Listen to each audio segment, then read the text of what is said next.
I was newly married when one day they told me that your husband raped a 16-year-old girl and he should marry her. I was 18 when my dad allowed me to start working. 3 months after getting my diploma, I went job hunting until I got hired at a company. Most of my coworkers were single men. The first person who made a connection with me was Steve. Steve was 25 years old, and his position was one rank above mine. Steve got closer to me, and gradually we fell in love. However, we had many arguments and intellectual disagreements, but whether I was at fault or Steve, it was always Steve who backed down. Everything about Steve had become repetitive for me, but I still loved him very much. One of my colleagues, named Jimmy, worked in such a way that we spent 8 hours a day together. Jimmy was very playful and paid a lot of attention to me, which increased my distance from Steve. Steve would fight every day, asking why I was cold and indifferent. We would be mad at each other for a few days. Jimmy would message me for work purposes, to the point where our relationship went beyond professional and we became very close. Steve didn't matter much to me anymore. Jimmy proposed to me several times, and I said no each time. He even sent his mother to ask my father for my hand in marriage. My father also said no, explaining that he had investigated and found out that Jimmy's mother was known as a gossip in the neighborhood and they were not a match for us. Meanwhile, I had also distanced myself from Steve and kept finding excuses to avoid his marriage proposal. Then one day, a girl called me in the morning, saying she was a distant relative of Jimmy's and had had a one-sided love for him since childhood. She managed to get my number with difficulty and heard that Jimmy wanted me. She asked if I truly wanted him to respond positively to her proposal or if she should try her luck and wait for Jimmy. She swore to keep everything between us, saying to consider her as a sister. I don't know what happened, but I was overwhelmed with feelings and told her that I really loved Jimmy and wanted him. 10 minutes later, Steve called me, calling me despicable and sent me a recording. It turned out Steve had suspected me and the girl was sent by him. I couldn't believe that Steve had ended the relationship without a fight or argument. I was ashamed of myself. I was never a fickle person, but the constant fighting and struggling with Steve during our relationship had unconsciously driven me towards Jimmy. Another reason I was drawn to the opposite sex was that I grew up in a family where we didn't express much love and affection to each other. For example, I never once saw my parents speak loving words to each other. I didn't have a sibling to at least fill the void of affection, so I was looking for attention outside my home to compensate for what I lacked. Since both Steve and Jimmy were my colleagues at the same company, seeing Steve again was difficult. The day after I ended things with Steve, I went to work stressed. When I arrived at the company, Steve hadn't arrived yet, but Jimmy was there. When I saw Jimmy, I forgot everything and we started working together. I was laughing at Jimmy's jokes when we heard Steve's angry voice. He told the other colleagues that it seemed some of them were confusing the office for a hotel. I quickly suppressed the smile on my face. I saw everyone looking at me and Jimmy with pity. I apologized and promised it wouldn't happen again. Steve warned that if such behavior was repeated, we would be fired immediately. He called both me and Mr. Baker, Jimmy, into his office. Jimmy winked at me and whispered not to worry, and went to see what the prince wanted. During the time Jimmy was in Steve's office, I was so stressed I bit my nails down to the quick. Back then, I was so childish and selfish that I was more annoyed with Steve than ashamed of myself. After half an hour, Jimmy came out of the office looking angry. He packed his things and angrily said, "God forbid the beggar becomes reputable, thinks he's a manager. What does it matter to him where I sit or with whom?" I asked what happened and why he was packing his things. He said he was ordered to move to the finance department, as if we were children being kept apart to be quieted. I said to let it go, suggesting that Steve was seeking revenge for our behavior and that it didn't matter because we could see each other outside of the company. From that moment, I decided to bring Steve down and aggravate him more, not knowing that in the future, I would be the one to fall. Jimmy became my sole focus. He sent his mother again to propose to my father, who again said no. Then Jimmy started sending his whole family one by one as intermediaries. Finally, my father, realizing I loved Jimmy, softened, and within a month, we were sitting at the engagement table, and 2 weeks later, we had our wedding. Jimmy didn't have much money. We had a simple wedding. Steve also came to our wedding since all the company employees were invited, and we had to invite him as well. During the wedding, I could feel Steve's heavy gaze on us. To get back at him for humiliating me and Jimmy in front of our colleagues, I clung to Jimmy throughout the event, trying to make Steve jealous. I thought the happiness I found with Jimmy was worth Steve's heartbreak. We started our life together in a small 60 square meter rented apartment. When my father saw our situation, he gave us some money to rent a bigger house and bought a car for me. Our life was wonderful. Jimmy was lively and energetic.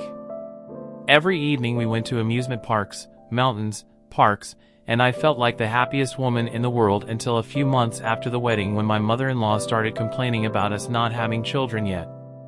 We had thought about it before but hadn't decided seriously. With my mother-in-law's constant talk, Jimmy, I don't know why, falsely claimed that we were trying but unable to conceive. My in-laws didn't let a day pass without making a snide comment. Jimmy's sister suggested going to London, saying they have the best infertility specialists there. We had only not been preventing pregnancy for 2 months, and they expected me to be pregnant immediately. They made me so self-conscious. Jimmy said they were just concerned and I was getting upset over nothing. He kept saying his family was just looking out for us, no matter how much I argued that it was a private matter between us. The interference of Jimmy's family began, and Jimmy couldn't stop it, he just couldn't stand up to his mother. As Christmas approached, one day, Jimmy's mother told me to help her clean the house since I wasn't getting pregnant, suggesting I should at least do something useful. I couldn't say anything, I was just choked up with emotion. That night, I had a serious fight with Jimmy over this, and when he said his mother was right, I got upset and went to my father's house in a huff. I told my father everything, and he asked Jimmy to come and talk to him. When Jimmy arrived with a bouquet of flowers, I forgot all my sorrows. My father sternly said that he didn't give me away in marriage just to have me return to his house. He told Jimmy that if he couldn't stand up to his family's interference, he should say so and he'd talk to him in another way. Jimmy promised to prevent his mother from meddling further. Eventually, we went back to our home, and 4 months passed. I still wasn't pregnant, and the doctor said everything was normal. Our life wasn't bad, but it wasn't like before.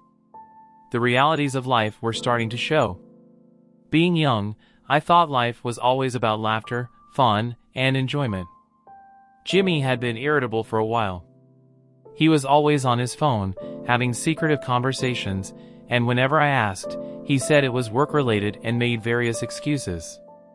I didn't press him much, thinking his behavior had changed because we hadn't had a child.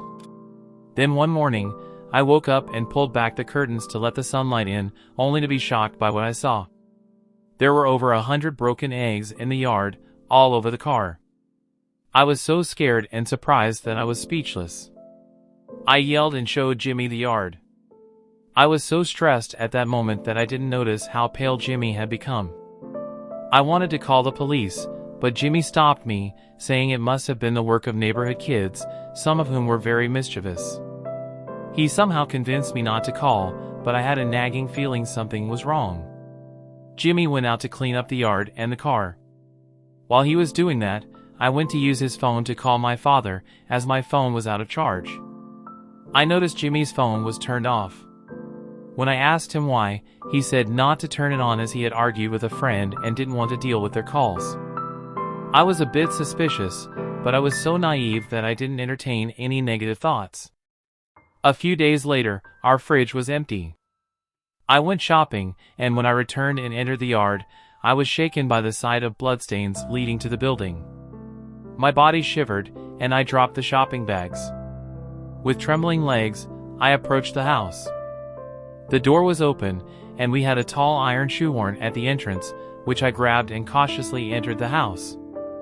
There was a noise coming from the kitchen. My heart was racing. I didn't have the courage to go into the kitchen. What if it was a thief or an addict? What if they attacked or killed me? I was scared. I turned to leave when I saw Jimmy with his hand bandaged. I breathed a sigh of relief, but then rushed to him when I saw the bandage was soaked with blood and asked, "What happened? Why is your hand bloody? Did you get into a fight?" Right at the moment when I saw Jimmy with a bloody hand, I realized that a new game had begun. Now it's your turn to say if Jimmy was a victim of my scenario, or if he was responsible for his fate. Write your sharp opinions in the comments, and if you want to know how this story ends, like and let's solve this amazing mystery together to discover the secrets behind this drama. Jimmy calmed me down, saying it was nothing serious. He said he had an accident on the street and the other guy was looking for trouble and pulled a knife. Jimmy defended himself, which led to his hand getting injured. I said the guy should be punished and we should go to the hospital for stitches as he was bleeding heavily. Jimmy insisted it wasn't necessary as it wasn't a deep cut and the bleeding would stop soon. No matter how much I tried, Jimmy refused to go to the hospital to get stitches. A few days passed, and Jimmy and I were leaving the company to head to our car when a car sped towards us as we were crossing the street. I thought it was just passing by, but when I realized it was heading straight for us, as if intending to run us over, I screamed. Jimmy quickly grabbed me and threw us both towards the sidewalk. He was pale as chalk and asked if I was okay. I really wasn't. I felt these incidents weren't normal. Why were all these calamities happening to us within a month? I asked, "Who was that? Were they trying to kill us?" He laughed artificially and said, "You watch too many movies. People are crazy." But I was really suspicious of this incident. Jimmy seemed very restless. I guessed he must be threatened by someone at work and wasn't telling me to avoid worrying me, but I didn't know that my life was being ruined. I had decided to find out what was going on with Jimmy's activities. He realized that I suspected him and was more cautious with his actions. Days were passing, and I was gradually forgetting everything. It was strange to me why I wasn't getting pregnant since the doctor had said neither of us had any issues. During that time, Jimmy's family had stopped bothering me, and I had almost regained my peace. One Friday, Jimmy and I were at home.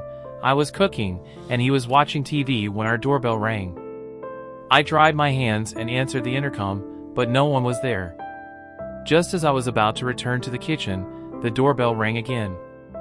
I saw no one on the camera and asked Jimmy who it was and why they kept ringing the bell and leaving. He suggested maybe it was a mistake. I kept the intercom on for a few minutes to watch the street, in case it rang again so I could see who it was, but no one appeared again. I eventually let it go and returned to the kitchen. We had dinner and watched a movie for about an hour before going to bed. Jimmy fell asleep quickly, but I was restless. I took my phone and was browsing online when I thought I heard footsteps in the yard. I listened intently and then suddenly the sound of a window breaking in the living room made my heart stop. My scream and the breaking glass woke Jimmy up, and he asked, "What happened? What was that?" I stuttered and said, "A thief." He turned on the night light and was about to go out, but I grabbed his hand and said, "No, don't go. He might be armed. Let's call the police." He said if someone was there, they wouldn't give us a chance to call. "Don't worry, I'm here." We tiptoed towards the living room. It was dark and silent, but I could hear my own rapid breathing. I covered my mouth with my hand so no one inside could hear us. We peeked into the living room. The broken glass had spread to the kitchen. I can't express how terrified I was. I would have collapsed if not for holding onto Jimmy. Everything was quiet, and there was no sign of anyone. I turned on the light and went back to the window, but what I saw made me black out. I regained consciousness to the sound of Jimmy calling my name and slapping my face gently. For a few moments after opening my eyes, I was disoriented about what had happened.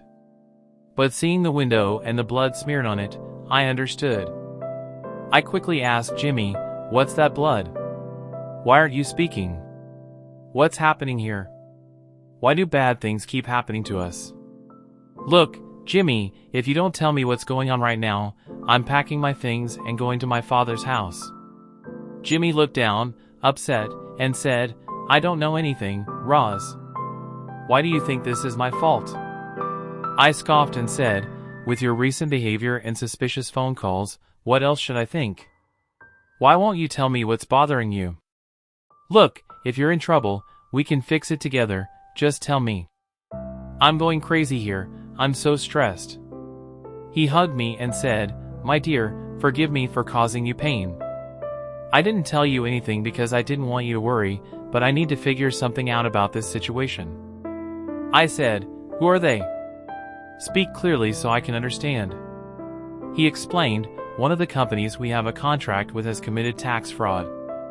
Since I found out, I confronted them, demanding they terminate their contract with us and not tarnish our reputation. This is about billions of dollars, Roz. They've threatened to make my life hell if I tell anyone. All these incidents are their doing. I asked, why don't you report this to the police? He said, I haven't mentioned the police. If I go to them, they won't let us live. The disasters that are falling upon us will get worse. I was really scared. I had only seen such things in movies and never thought I'd experience them in my life. I asked, so, what should we do now? He said we needed to move houses immediately, transfer from the company, and leave no trace of ourselves. Within a week, we did everything he said, including moving houses. For a month, everything was calm, and I was relieved, thinking those people wouldn't bother us anymore. But an anonymous call changed everything. A few days later, I received a call from an unknown number. A man with a thick accent spoke, asking if I knew the reason behind all the incidents happening to us. I said no. He said, keep a closer eye on your husband. He said these two sentences and hung up. In the afternoon, I told Jimmy about the call. He became anxious, and I had no doubt Jimmy was lying. I asked him, Jimmy, what are you doing? Are you sure the things you told me to throw me off weren't lies? He replied, why are you blaming me? Maybe it's Steve, your former admirer, trying to bother you. This made me suspect Steve. I tried to call the number back, but it was always turned off. Jimmy was a mess, and no matter how much I tried, I couldn't figure out what was going on. Talking to him was impossible. He had become so bad-tempered and irritable that we were constantly fighting. I was extremely anxious until one morning my father called me and asked me to take leave from work, saying he would be outside my company in half an hour and not to tell Jimmy anything. When I asked what happened, he said he would talk in person and again reminded me not to tell Jimmy. He picked me up, looking very distressed. No matter how much I asked him what happened, he told me to wait. When we got home, I saw my mom with red, puffy eyes. I thought something had happened to my grandfather and demanded they tell me what was going on. My father said, Roz, dear, what I'm going to tell you is not confirmed, but I thought I should discuss it with you. It's about Jimmy. It seems he has been seeing a 16-year-old girl. He goes to her house in the village when she says no one is home. Whether it was a trap or not, her family catches them, and there is screaming and arguing, and he escapes. Then they find Jimmy's number, and when they see he won't take responsibility, they start threatening to either make him marry the girl or ruin his life. The girl's father found my number and called to say your husband has done such a thing. I couldn't digest what I was hearing and asked, what did he do? My father hesitated and then said rape. I burst into hysterical laughter. I laughed so hard that tears started streaming down my face. I couldn't believe it. How could he be with a girl half his age and even attempt to assault her? What had I done wrong? I felt sick, and my blood pressure dropped. My father took me to the hospital, and I was put on a drip. I looked at my phone and saw 20 missed calls from Jimmy and 2 messages asking where I was and saying he was worried. Oh Jimmy, what have you done to our life? After leaving the hospital, I refused to go to my parents' house despite my father's insistence and demanded to go back to my own home. When I got home, Jimmy hadn't arrived yet. I went to shower, cried under the water, and lamented to God about the disaster that had befallen me. I was crying in the shower for about an hour when I heard Jimmy knocking on the bathroom door and calling my name. I turned off the shower, wrapped myself in a towel, and came out. I don't know what my face looked like, but Jimmy seemed shocked to see me. He came close, took my arms, and asked if something had happened. I just stared at him, unable to speak. All that came out were moan-like sounds. With Jimmy's help, I went to the room, he helped me get dressed, and then went to get me some water. I was so weak I couldn't even get dressed properly. I just lay on the bed with the wet towel and pulled the covers over me. Jimmy came with a glass of water and a pill, placed the pill in my mouth, and held the glass for me to drink. He touched my forehead and said, "Oh, you're so hot, you might have a fever." I asked, "Jimmy, can you go outside?" He looked surprised and asked, "Why?" I told him I couldn't stand to see him and asked if he was crazy or pretending to be asleep. My love for him had turned into hatred. I yelled, "Yes, I've gone crazy because my husband is a filthy, lustful man who couldn't control his desires and roamed the city and villages looking for a little girl to violate." Sweat beads formed on Jimmy's forehead. He asked, "What are you saying, Roz? What rape?" I said, "Enough, our life has been ruined for months because of your filthiness. We were even close to losing our lives, and you're still denying it?" Someone called my father and told him everything. I was still hoping it was a lie, but your behavior in recent months left no doubt. How could you betray me? And with a girl who hasn't even turned 18 yet? Jimmy, you really disgust me. It's better if you pack your things and go to them. I will divorce you as soon as possible. Jimmy said, "Roz, you're driving me crazy. I'll explain everything, but first, I have to settle some accounts. I promised to fix everything." I told him just to leave, I didn't want to hear anything. He said, "Okay, I'll go, but know that if you divorce me, it's not my decision." I replied, "You'll see how I divorce you. I won't stay in the same house as a person like you, the aggressor." Don't say that word, it might bring a disaster on us both. I didn't want to argue with him anymore, so I pulled the covers over my head to avoid seeing his face. A few minutes later, I heard the door slam shut, and I cried again over my misfortune until I fell asleep.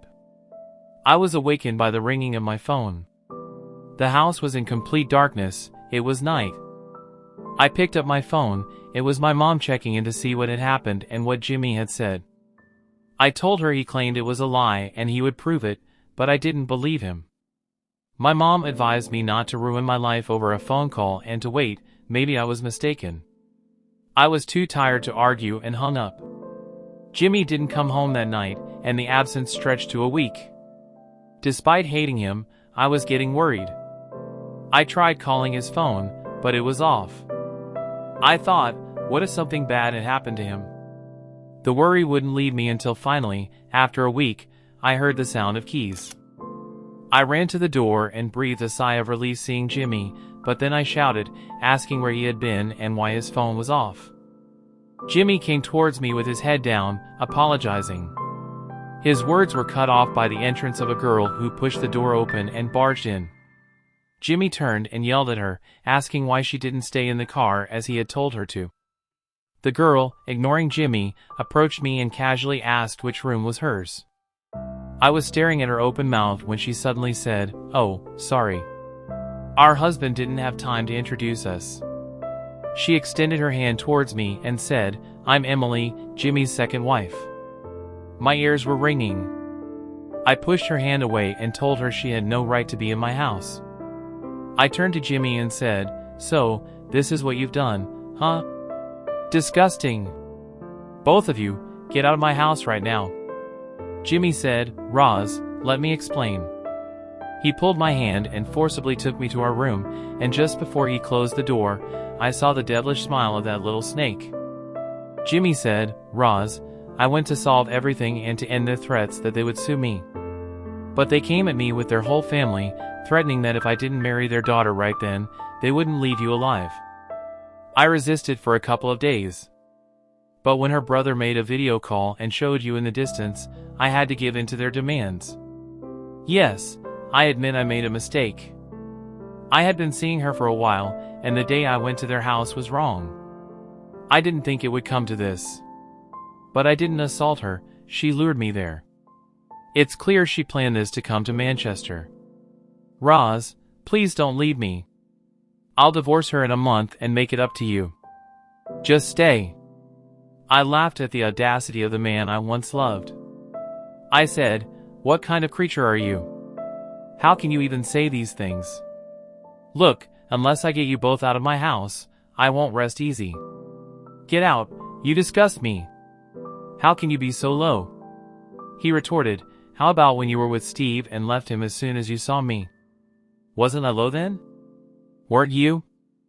I didn't understand the connection because I wasn't married before and hadn't responded to Jimmy until after Steve. I admitted I had also done wrong, but it was nothing compared to Jimmy's actions.